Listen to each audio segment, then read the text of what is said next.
Hey math fans! In lesson 64, we explain step by step an advanced limit of an integral that has confused many students, and we will elucidate how to evaluate it correctly and rapidly. Here is our problem statement.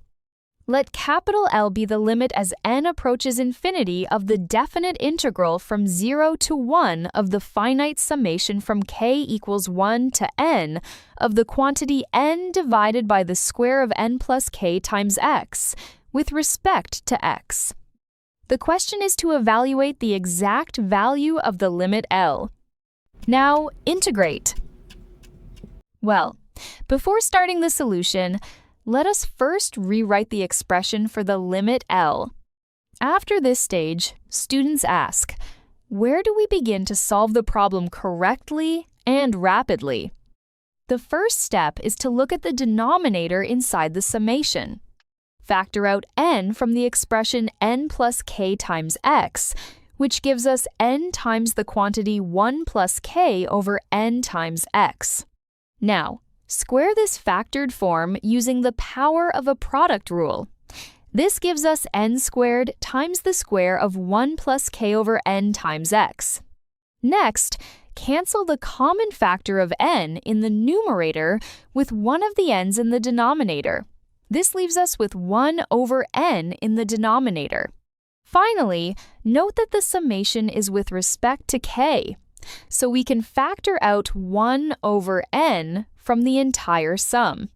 Then, we can rewrite the original summation as 1 over n times the sum from k equals 1 to n of 1 over the square of 1 plus k over n times x.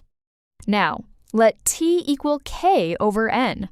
As n tends to infinity, the step size between our terms, 1 over n, shrinks down to an infinitesimally small width denoted by dt. Because this spacing becomes infinitesimally small, the discrete summation changes its behavior completely. As n tends to infinity, it approaches a smooth, continuous Riemann integral bounded perfectly from 0 to 1.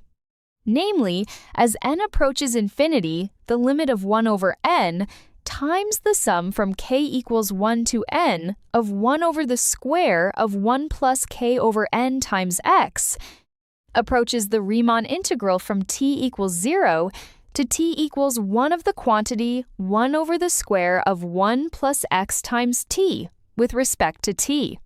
This allows us to express the original integral L equivalently as double integrals. The first one is the outer integral from x equals 0 to x equals 1, and the inner integral from t equals 0 to t equals 1 of the quantity 1 over the square of 1 plus x times t with respect to t.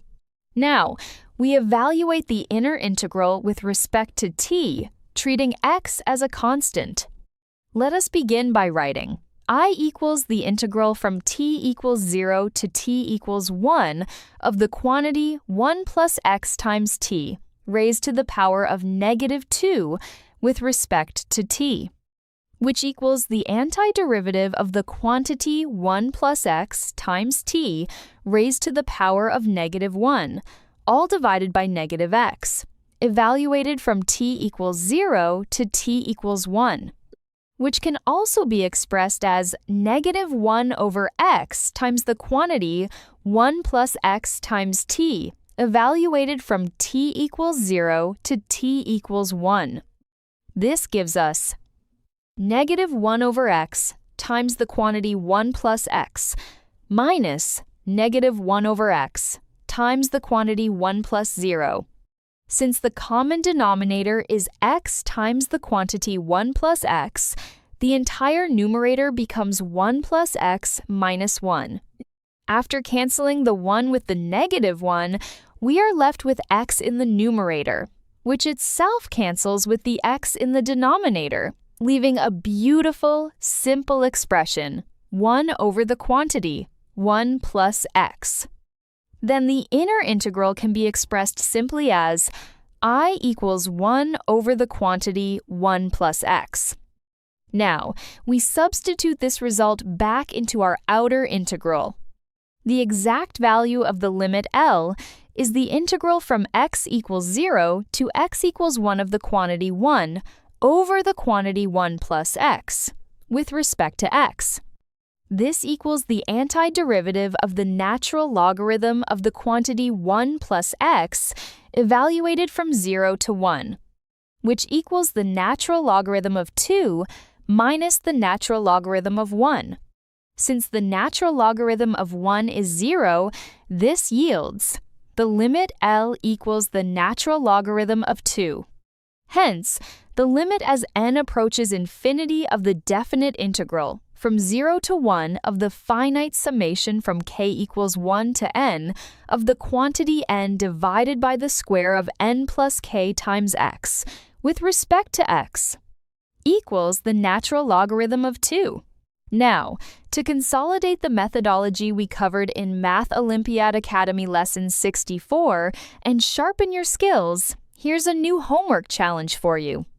Let capital H be the limit as n approaches infinity of the definite integral from 0 to 1 of the finite summation from k equals 1 to n of the quantity 2 times n divided by 3 times n plus k times x all squared with respect to x. The question is to evaluate the exact value of the limit h. Share your result in the comments below this video. This is your channel. Well, I hope you enjoyed this step-by-step solution. Keep practicing. Share this lesson with your friends. If this lesson was helpful, we invite you to like, share, and subscribe to Math Olympiad Academy for more advanced problem solving. See you in the next lesson.